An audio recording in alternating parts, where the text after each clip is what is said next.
I can't lie, Boruto's manga be going hard. The Boruto series has seen some critical reviews during its run, but for the most part, this was the anime's issue, as generally it was the filler episodes and arcs that kinda got this criticism. The manga arcs turned into anime were always somewhat well received, but it seems that the issues that were present with Naruto, being the about 40% filler, are present in the Boruto series as well. But forgetting the filler anime episodes, the story has been mostly well received, and each chapter released has garnered excitement from fans new and old alike. Rumors indicate that this chapter is mostly flashback, so we're going to see how Sasuke got claw-grimed. As always, I'm going in mostly blind so I can experience this new chapter with you. Without further ado, let's get into it. Welcome to the Amagi. Before we begin, only 25% of our viewers are subscribed, so if you're a fan of the video, please like and double check if you're subscribed, and with that out of the way, let's get into the video. The chapter starts by showing Boruto standing there, sweaty and tired from training, sword in hand, and training targets strewn about destroyed. Sasuke calls out to him and tells him that it's good enough and he can stop. We can see that Boruto has been diligently working into the night. The moon is already in the sky. As they sit by the fire, Boruto asks him, "What do you think about my Uchiha style? I've fully mastered it now, right?" Boruto over here admitting that he's trying too hard to be Sasuke. Sasuke sits there and admits that over the past year, he's taught Boruto almost every method and style he knows. He has exhausted all the possible lessons he could teach Boruto. This is something that Boruto reneges on, saying it was just a joke and thinking that Sasuke has more to teach him, but I have to say that this already sets Boruto's level of strength for us. By statement, Sasuke has already said that he taught Boruto everything he knows, meaning the only thing Sasuke has over Boruto is his single Sharingan and Susanoo. So 1 year into training away from the village, and suddenly Boruto is considered equal in power level to Sasuke. Perhaps more so, given that he is the son of Naruto, is an Uzumaki with high chakra reserves, and also possesses a karma seal, which gives him all the techniques of an Otsutsuki, including the Byakugan and even the Jogan eventually. Essentially, for better or worse, 1 year into training, Boruto has unquestionably surpassed Sasuke, and by extension, likely Naruto, since Sasuke and Naruto are about equivalent to each other. I mean, there is the minutia of experience, the mind games shinobi play, as well as the fact that Sasuke can probably control his chakra better. But the point remains that Boruto has been given all the possible abilities Sasuke could impart to him, which, all in all, paired with everything else Boruto can use, likely puts Boruto at roughly Sasuke's level right now, which is pretty insane. Also, just to tack on something right quick, Boruto literally has the Shippuden Sasuke hairstyle going in here. If I didn't know better, I'd think Boruto was Naruto and Sasuke's love child, not Hinata's, but I digress.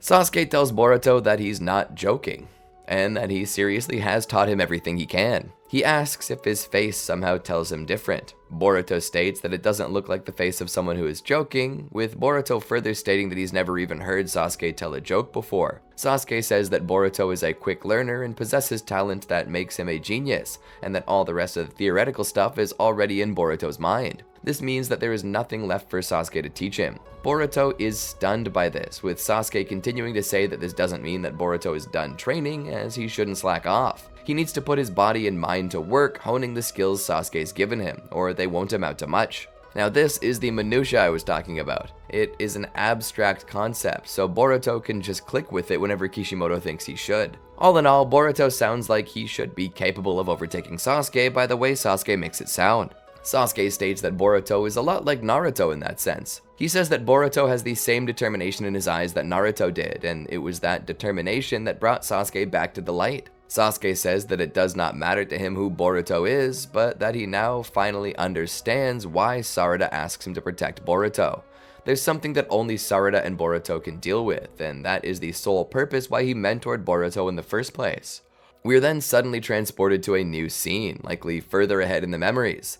Code stands there, cursing Sasuke and covering his bleeding eye. "How dare you take my eye," he shouts. So apparently it was Sasuke that took Code's eye. Close but no cigar. Sasuke asks why Boruto is yet to run away, and Boruto states that he can't. He won't abandon his master. Sasuke tells Boruto that there's no way that either of them can actually beat Code and his claw grimes at the present, and he needs him to run now to hone his skills more so that when the time comes he can beat him. He says that so long as he keeps practicing what Sasuke's hammered into him, he'll be an unstoppable shinobi. He then makes one final request that Boruto watch over Sarada for him. Code screams for him to die, and Boruto screams for him not to die. Sasuke rushes forward with his blade coated in lightning-style chakra, charging Code. Once the battle ended, Boruto returns to the site to find dead and dismembered claw grimes and a single tree in the middle. That tree bearing the face of our favorite emo goth prince of ninjas. Boruto approaches it slowly and sadly, as if it were the opening scene of Bambi. Curiously, Sasuke is still holding tight to his sword, showing that his determination lasts even into semi-death. Boruto symbolically and literally takes up Sasuke's sword and sheathes it in his own saya. He reassures Sasuke that he's got this. We then get a windy still frame shot of Boruto. Well, it's manga, so I guess they're all still frames, but you get my point. It's a full body shot of Boruto standing in the wind looking determined. We return to the present, where Konohamaru is running through Konoha toward the tree left behind in the wake of the claw grime attack. He asks if everyone is alright. He looks up and sees the sight. It seems that Moegi was turned into a tree, so the female claw grime was indeed Moegi. Did I say it was Moegi last month, or did I just say it was Delta? I forget. I can't keep track of my own predictions anymore. Anyway, it's explained that she had been protecting a mother and child from the claw grimes, and she had taken the hit herself. Chocho swears vengeance, declaring her intent to never forgive Code or the Ten Tails for this, with Inojin mirroring her sentiments. Konohamaru then, not only for the sake of the characters, but for the sake of the viewers as well, reminds them that Moegi isn't actually dead, and that she can come back from this, they just need to find a way. The Ten Tails Moegi is then seen standing there speaking, saying she can sense the sorrow and rage in Konohamaru and the Ino Shikacho trio. The leading Ten Tails then says that her feeling is proof that her awareness is being stimulated. Despite all of them being a single being, it seems that those feelings are hers and hers alone, insinuating that each of these versions of the Ten Tails are slowly getting their own personal distinctions, setting them apart as new people entirely. It also seems that this Moegi Ten Tails has been given a name, Matsuri. I highly doubt that I'll remember this unless they say it quite often, but she does have a name now, and it's different than Moegi, but seems to be at least inspired by it.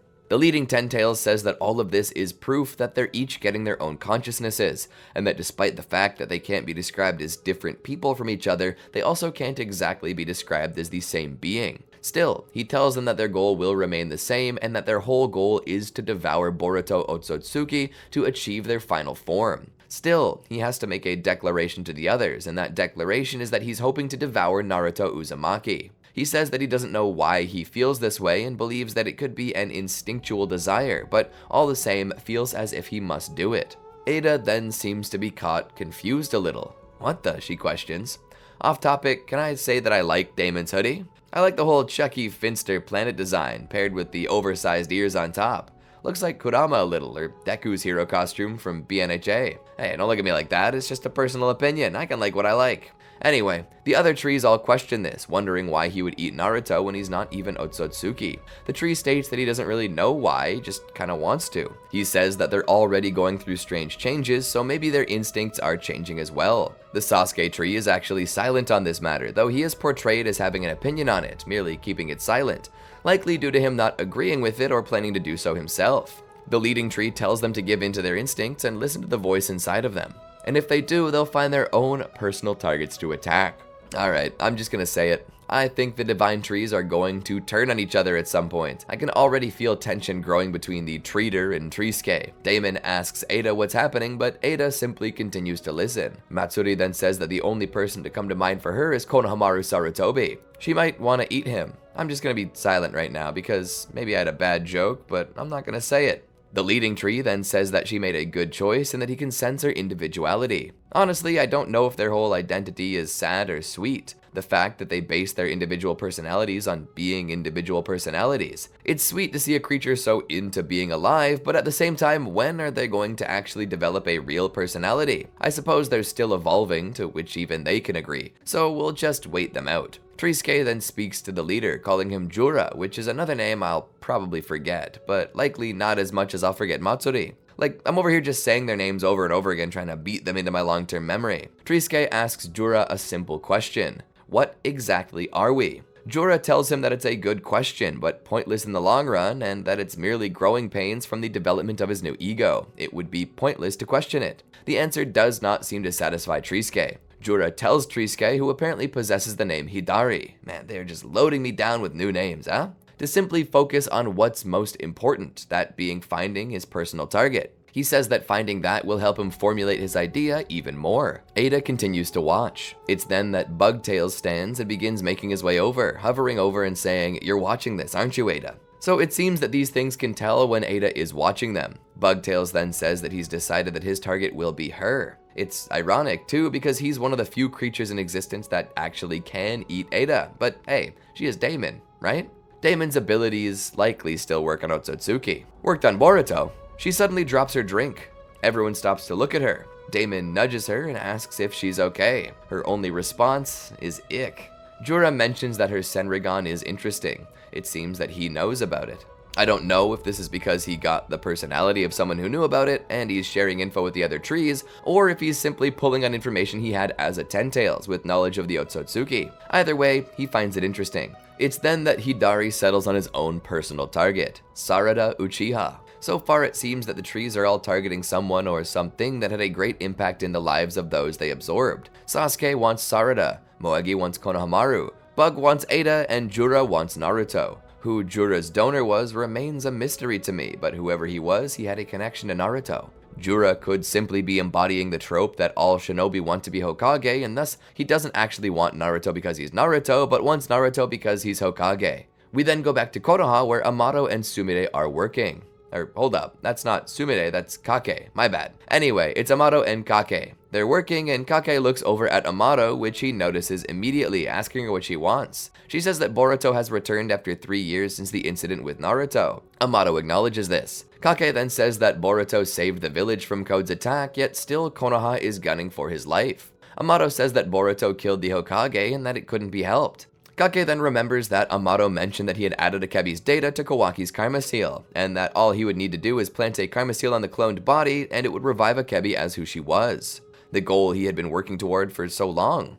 Kake then says that Amato is too relaxed about the situation and that it could be problematic if Boruto were killed, for his daughter's sake. Amato is silent on this for a moment. He then mentions that he sprung Boruto out of Kara's clutches with Koji Kashin, and that he did so to take Ishiki Otsutsuki down.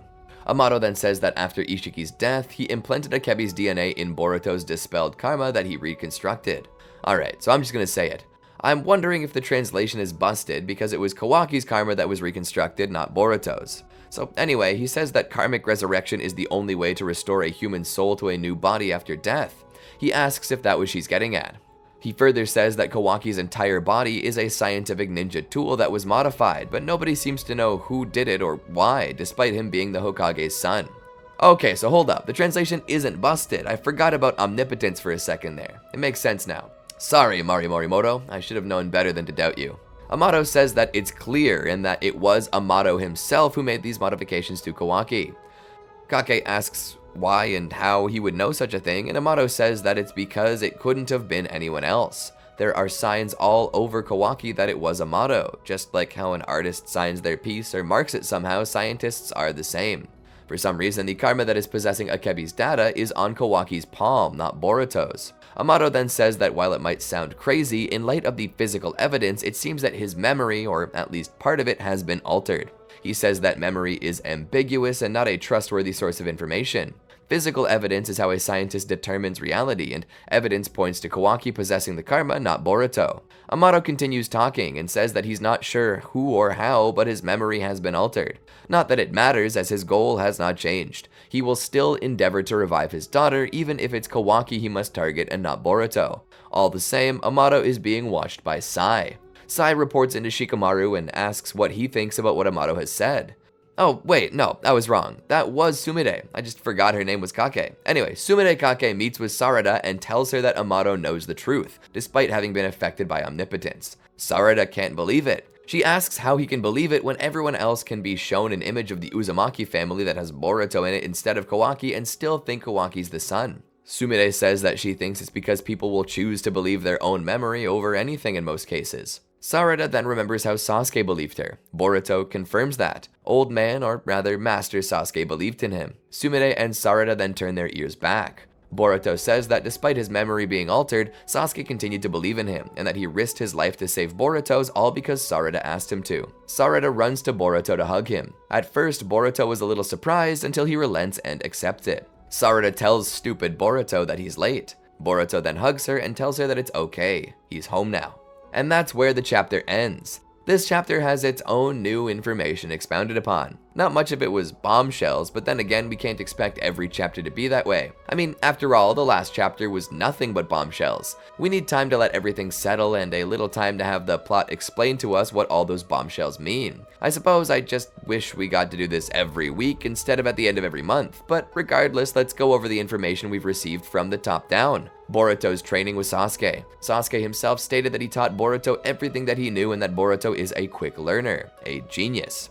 Boruto knowing literally everything Sasuke could teach him within a single year is insane. Like, it took Sasuke a lifetime to learn all that, and he was Indra's reincarnate, a guy who reincarnates every time he dies, which was at least twice before this, hinted to have been more than that between each one. This put Boruto at Sasuke's level of power. You might still doubt this, but enough of the series, as well as obvious author intention, indicates that right now, Boruto has far surpassed his father and Sasuke. He has all the moves that Sasuke could ever teach him, and thanks to his Uzumaki heritage, he has more chakra than Sasuke. And if you somehow doubt the validity of that statement, don't forget that he also has the Karma Seal. So he not only has Sasuke's moves, but the Karma Seal too. There's no way he's still weaker than Sasuke and Naruto. And before you say that he still doesn't have experience, nor has he mastered it, remember that Sasuke said that Boruto learned this all in a year. Boruto's been gone for 3, so the events of Sasuke's treification happened 2 years prior to the current date. During that time, Boruto would not have denied Sasuke's dying wish that he keep growing, so he would have continued practicing Sasuke's moves. And that's all before we consider that he's been training with Koji Kashin the past year. So he now officially knows more than Sasuke, has more chakra than Sasuke, and has basically been living by himself and on the run as a rogue shinobi for the past few years. If you don't think Boruto is stronger now, then you're smoking a pipe full of copium. Trust me, I'm not a big fan of it either, but it is what it is. This is the unstoppable power creep present in all shonen manga centered around combat. Anyway, moving on, we get to see the trees talking about themselves. Their new desire to eat specific people who aren't Otsutsuki is an interesting development, as logically they would not get anything from it. But it's obvious that they're trying to scratch an itch that's brought on by a new instinct. But here's the issue. They believe that by eating these people that they're going to become their own people, but the issue with that is that they don't actually know these people. They're targeting the favorite people of the ones that gave them this new personality, which in turn does not help them forge their own individuality, but merely makes them act upon the desires of an inherited personality.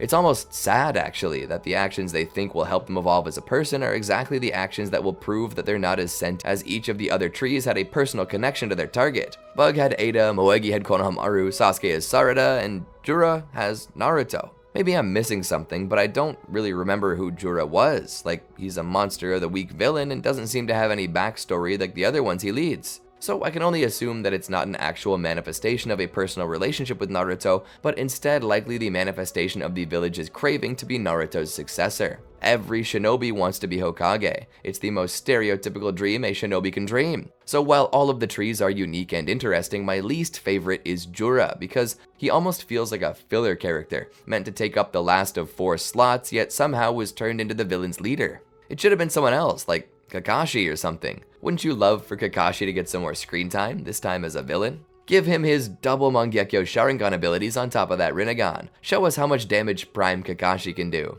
Moving on though, we reach Amato's ability to remember things. His falling to omnipotence seems to shoot my theory out of the water that he is Shibai's reincarnate, but then again it might not. Sasuke was able to go against his own memories and disregard them, so why can't Amato? Well, the thing about this is that Sasuke didn't do it for Boruto's sake. He did it for Sarada's, because he saw how much this meant to her. Right there at the end, he said he doesn't care who Boruto is. All he knows is that he sees the same fire in his eyes that Naruto had that pulled him back from darkness. Amato, however, is basing this purely off of facts. Sasuke was basing it off of feelings and his trust in Sarada. Amato is basing it off of inconsistencies, which omnipotence is supposed to account for. They already said that you could show a family picture that had Boruto in it to people and they still wouldn't believe it. This is likely a reference to Himawari, who herself was Boruto's sibling and would know just by looking at a picture, but doesn't. I can't help but wonder if Amato really is affected by omnipotence, or if he's simply pretending to be to keep from drawing attention while subtly signaling that he's not.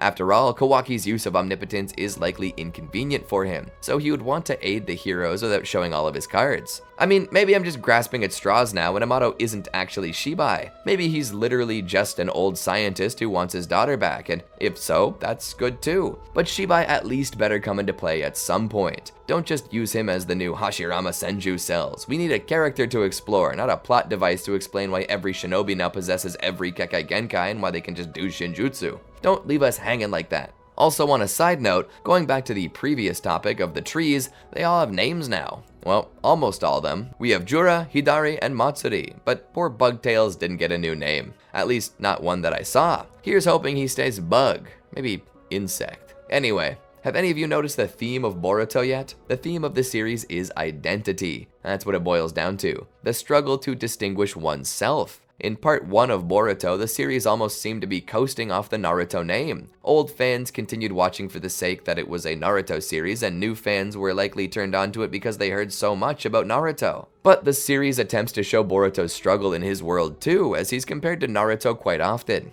Even Naruto is having some identity issues, where he's unsure whether he should be the Hokage for the village or a father to his own kids, unable to do both accurately due to how much work has piled on. Good old Naruto, class clown turned workaholic. But the theme continues to further in the form of karma seals. The karma are an attempt by a foreign spirit to change your body and eventually erase you, your identity, and replace it with another. Code's desire to be Ishiki's vessel and later to become Otsutsuki because he has no firm grasp on who he is or what he should be other than what Ishiki told him. Kawaki wants to be Naruto's son and to have Boruto's life, unhappy with his own existence in life. Omnipotence changes people's perceptions and sees Boruto have his identity stolen by Kawaki. Boruto over here is Naruto's son, yet wants to be like Sasuke. Sarada is Sasuke's daughter, but wants to be like Naruto. Sumire was vengeful against the village, using Nue to destroy it, not because she wanted to, but because a grudge her father had. The trees are literally the embodiment of the need and desire to be an individual.